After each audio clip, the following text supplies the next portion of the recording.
നമസ്കാരം. ഇന്നത്തെ എൻ്റെ വിഷയം എൻഡോസൾഫാൻ എന്ന ദുരന്ത ബാധിതയെക്കുറിച്ചാണ്.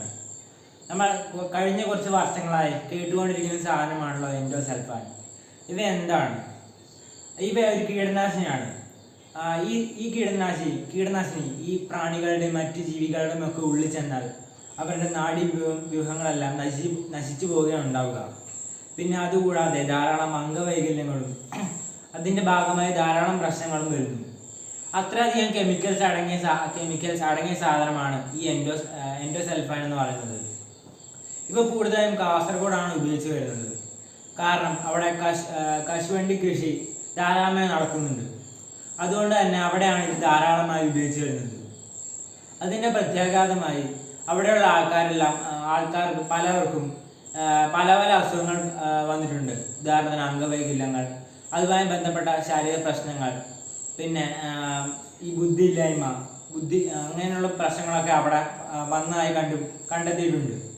പിന്നെ ഇവ ഉള്ളിൽ ചെന്നിട്ട് ധാരാളം അസുഖങ്ങൾ കൂടി മരിക്കുന്നവരുടെ എണ്ണവും ഒട്ടും കുറവല്ല. ഇനി ഞാൻ എൻഡോസൾഫാൻ എന്താണെന്നും അവ എവിടെ നിന്നാണ് ഉൽപ്പാദിപ്പിക്കുന്നതെന്നും പറയാം. നമ്മുടെ കേന്ദ്ര സർക്കാരിൻ്റെ മേൽനോട്ടത്തിൽ ഭരിക്കുന്ന ഹിന്ദുസ്ഥാൻ ഇൻസെക്ടിസൈഡ് ലിമിറ്റഡ് എന്ന കമ്പനിയാണ് ഇത് ഉൽപ്പാദിപ്പിക്കുന്നത്. ഇത് ആദ്യം അറിയപ്പെട്ടിരുന്നത് എൻഡോഫിൻ എന്നായിരുന്നു. പിന്നെ ഒരു കമ്പനി ഇതിനെക്കുറിച്ച് പഠിക്കുകയും അവയെ ബന്ധപ്പെട്ട പരീക്ഷണങ്ങൾ നടത്തിയ ശേഷമാണ് എൻഡോസൾഫാൻ എന്ന പേര് ഇതിന് നൽകിയത്. അതിനുശേഷം ഇത് വളരെ ലോകപ്രശസ്തമാവുകയും പല ലോകരാജ്യങ്ങളും ഇത് ഏറ്റെടുക്കുകയും ചെയ്തു. അങ്ങനെ ഇത് കൊണ്ട് തന്നെ കുറേ അധികം ഉപയോഗിക്കാൻ തുടങ്ങി. അങ്ങനെ ഇത് കുറേ പേർക്ക് സൈഡ് ഇഫക്റ്റ് ഉണ്ടാക്കാൻ തുടങ്ങിയപ്പോൾ കുറേ രാജ്യങ്ങളൊക്കെ ഇത് നിരോധിക്കാൻ തുടങ്ങി. അങ്ങനെ എല്ലാ രാജ്യങ്ങളും നിരോധിച്ച് ഇതിൻ്റെ ഉപയോഗവും ഉൽപാദനവും നിർത്തുകയാണ് ഉണ്ടായത്. ഈ രാസവസ്തു കൂടുതലായും അഫക്റ്റ് ചെയ്യുന്നത് എന്തിനാണെന്ന് വെച്ചാൽ ഈ ഇല തിന്ന പുഴുക്കളെയും അതുപോലെ തന്നെ ധാരാളം കീടങ്ങളൊക്കെയാണ് ഇത് അഫക്റ്റ് ചെയ്യുക. ഇത് തവിട്ട് നിറത്തിലാണ് ഉണ്ടാവുക. ഈ പ്രാണികളുടെ ഉള്ളിൽ ഭക്ഷണമായോ മറ്റെന്തെങ്കിലും രീതിയിലോ ഉള്ളിൽ ചെന്നാൽ ഈ പ്രാണികളുടെയൊക്കെ വ്യൂഹങ്ങളെ നശിപ്പിച്ച് കളയുകയാണ് ഉണ്ടാവുക. അപ്പോൾ പിന്നെ മനുഷ്യൻ്റെ കാര്യം പറയേണ്ടതില്ലല്ലോ. ഇത് മനുഷ്യൻ ഭക്ഷണത്തിൻ്റെ കൂടെ എങ്ങാനും ഉള്ളിൽ ചെന്നാൽ മരണം വരെ സംഭവിക്കാൻ സാധ്യതയുള്ള സാധനങ്ങളാണ്. അതുകൂടാതെ വൃക്ക, ഹൃദയം അതുമായി സംബന്ധിച്ച ധാരാളം അസുഖങ്ങളും വരാം. പിന്നെ നമ്മുടെ ഹോർമോണിനൊക്കെ ചേഞ്ചും ധാരാളമായി ഇത് കാരണം സംഭവിച്ചതായി കണ്ടുപിടിച്ചിട്ടുണ്ട്. പിന്നെ നമ്മുടെ ക്രോമോസോമിൻ്റെ സ്ഥിതിഗതിയൊക്കെ മാറ്റുകയും അതുമായി ബന്ധപ്പെട്ട് ധാരാളം പ്രശ്നങ്ങളും, പിന്നെ പുതിയ വരുന്ന തലമുറയ്ക്ക് ധാരാളം അംഗവൈകല്യങ്ങൾ ഉണ്ടാവുന്ന പ്രശ്നങ്ങളും ഉണ്ടായേക്കാം ഇത് ബന്ധപ്പെട്ട്. പിന്നെ ഇതുമായി ബന്ധപ്പെട്ട് ബുദ്ധിവൈകല്യം അതുപോലെയുള്ള അസുഖങ്ങളും ഉണ്ടായേക്കാം.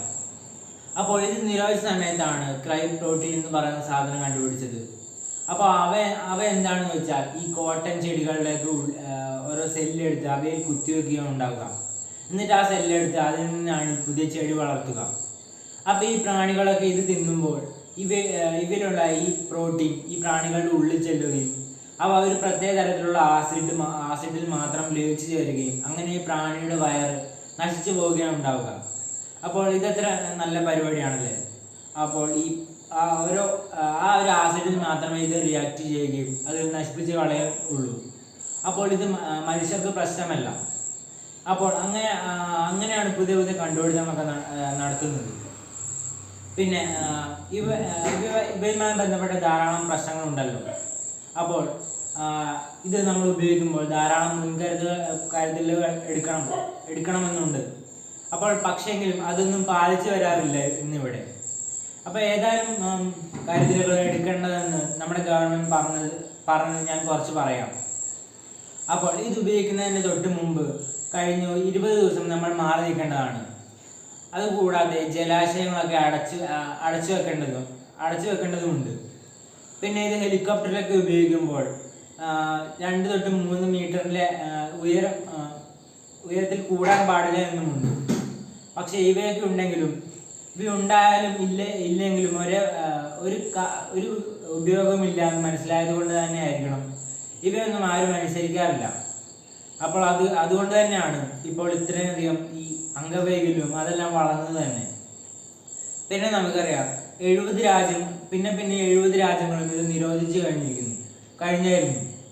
എന്നിരുന്നാൽ കൂടി ഇന്ത്യക്ക് വേറൊരു സാധനം ഈ പ്രാണികളൊക്കെ നശിപ്പിക്കാൻ ഇല്ലാത്തതുകൊണ്ട് തന്നെ ഇന്ത്യ പിന്നെ ഇതും ഉപയോഗിച്ചു വന്നിരുന്നു. അങ്ങനെ കുറേ പ്രശ്നങ്ങളായതുകൊണ്ട് തന്നെ കുറേ ആൾക്കാരൊക്കെ സമരത്തിന് ഇറങ്ങാൻ തുടങ്ങി. അങ്ങനെ ഇത് സുപ്രീം കോടതി പരിഗണിക്കുകയും ഇത് 2011 നിരോധിക്കുകയും ചെയ്തു. അങ്ങനെ കാസർഗോഡും അതുമായി ബന്ധപ്പെട്ട സ്ഥലങ്ങളൊക്കെ വളരെ സേഫ് ആവുകയും അതുമായി ബന്ധപ്പെട്ട രോഗങ്ങളൊക്കെ കുറയുകയും ചെയ്തു എന്ന് പറഞ്ഞുകൊണ്ട് ഞാൻ എൻ്റെ പ്രസംഗം നിർത്തുന്നു. നന്ദി.